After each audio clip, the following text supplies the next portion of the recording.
Hi guys, আমার ভাই ও বোনেরা, এই গাছটা চিনছেন? এই গাছটা আমাদের এলাকার নাম হইল বিজল ঘণ্টা কয়। এই গাছটার পাতা মানব দেহের জন্য খুবই উপকারী। আর এই গাছটা যদি আপনি তিনভাবে খাইতে পারেন। এক হলো বাটিয়ে আপনি রস খাইতে পারেন। দ্বিতীয় নম্বর, পানির মধ্যে এই পাতাটা যদি আপনি মানে কসলায় কসলায় কসলায় করে ঘন পানিটা পরিণত হয়, তখন সেটা আপনি খেতে পারেন। আর একটা পদ্ধতি আছে, আপনি এভাবে আমার মতো যদি খাইতে পারেন। এই যে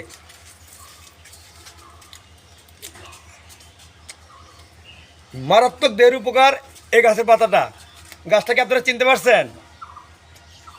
খুবই উপকার। তো ঠিক আছে, আপনারা এই গাছের পাতাটা খাবেন। বিজলার মতো ঘন হয়, হালকা মিষ্টি লাগে, কোনো সমস্যা যেভাবে খান খাওয়া যাবে। মাত্র 4-5টা পাতা খাবেন। পেটের জন্য যে কত উপকার, যে খাবেন শুধু সেই বলতে পারবেন। পেট ঠান্ডা, পেট জ্বালা পড়া, মানে গ্যাসের সমস্যা গ্যারান্টি দিলাম আমি, এই গাছের পাতাটা খাইলে আপনাদের কমে যাবে। গাছটা চিনতে পারছেন? আমাদের এলাকার নাম বলে বিজল ঘণ্টা।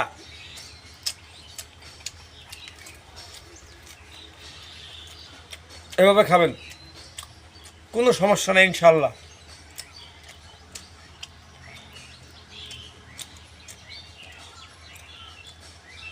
পেটের জ্বালা পোড়া কমানোর 1 নম্বর ওষুধ।